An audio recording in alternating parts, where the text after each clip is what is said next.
What's up, guys? Snowman here. I was looking at my swords today and I had promised somebody that I would do a video, and I don't remember who it was, but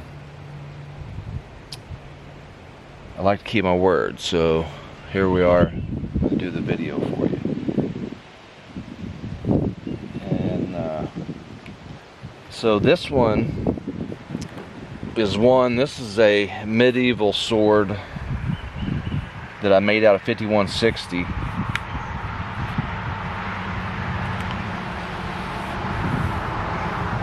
This is made out of 5160 spring steel, and it's pretty badass. It's really sharp, and I like to keep the blade lubricated. I keep oil on it, but I really would like to get me a Kydex sheath made for this, because when you keep these high carbon swords in these leather sheaths, they tend to draw moisture, and then it's susceptible to rust. But so far it's been doing fine. Been keeping it oil. I did the silver medallion there, and I've got a 1963 quarter. Just thought I'd do a family sword, and it came out really nice. This is a stock removal process that I did, and I differential heat treated it. It's pretty cool.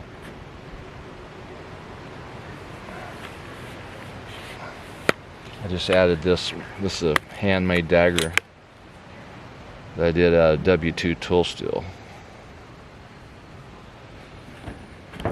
They look real good together, so I just wrapped that on there.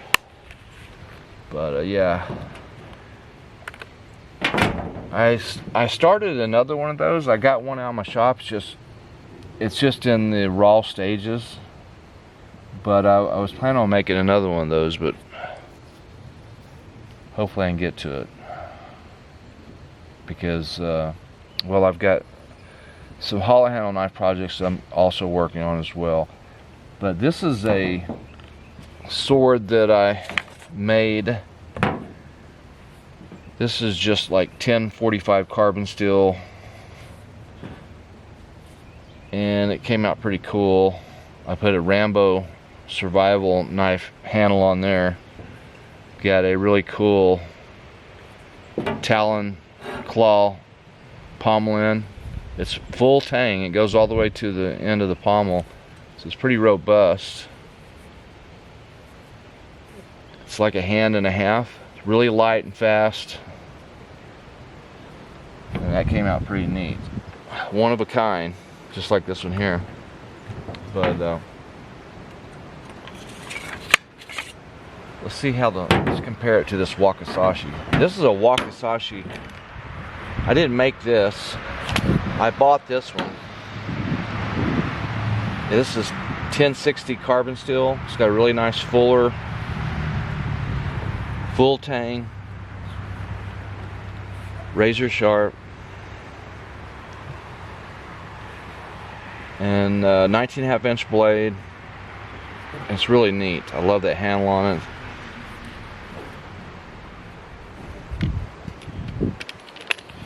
And then this one is one that I just made recently for my daughter. I was gonna, let me compare just real quick. Let's see. Okay. This one has a little bit longer blade than that Wakizashi.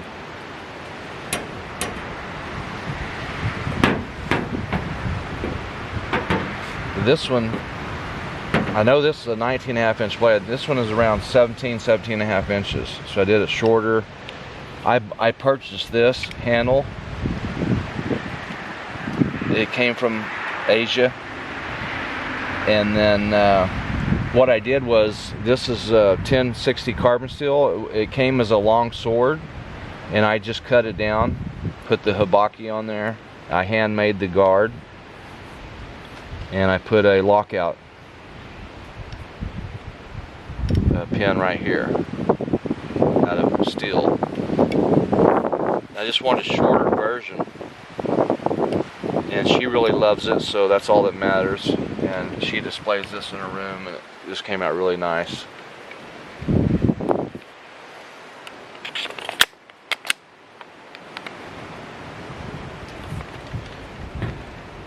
So I wanted to talk a minute about, you know, you'll hear people referring to some of these swords as wall hangers. Depending on, you know, I know when you get a sword, normally most people that want a nice sword want to get a high carbon, or not necessarily a high carbon, but like a 1060 or a T10, or you know, I know that 1060 and 5160 spring steel make outstanding swords. But when you start talking about like a wall hanger that's made out of stainless steel, and I have one in the house, I didn't bring that one out, but another one that I have in my room. It's razor sharp, and I would imagine if I had to use it in a self-defense situation, the blade could probably break, probably would break, but I have no doubt that it would. You could kill a person with one blow, even from a wall hanger. So regardless whether they're a wall hanger with cheaper stainless steel or your more quality high carbon steel, you know, in an emergency, if you needed it for self-defense, it's going to be able to defend yourself with it. I've been wanting to purchase a really nice Japanese sword. Hopefully when my finances improve I can do that, but I'd like to get one from Japan, one of the World War II vintage ones, and to really get a nice sword. From what I've researched, and I don't claim to be no sword expert, but from what I've researched, if you want a really nice one, you're looking at anywhere between $3,000 to like $10,000. You know, they go from $3,000 to $10,000, and then the really expensive ones can go for way higher than that. But I think you can get if you had $3,000 or $4,000, I think you could get a really nice vintage Japanese sword from what I've researched. But these are pretty nice. They'll do me. I love to display them. This one here is actually a vintage piece. This piece right here, off of I ordered this from Japan. It was a collector. I just put it on there. But it's from a Wakizashi, either a Wakizashi or a katana scabbard.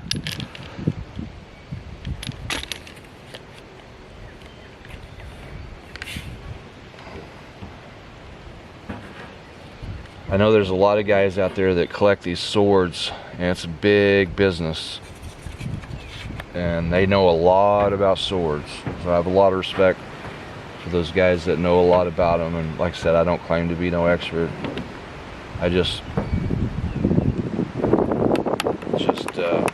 This one I made by hand. This one I made by hand, and this one I ordered parts and made it. This one I bought just like this. But I think they're cool to have and own. And if I get a hold of that nice one, if I ever get a hold of a nice one, I'll do a video of it. So I appreciate you guys, and I will catch you guys in the next one.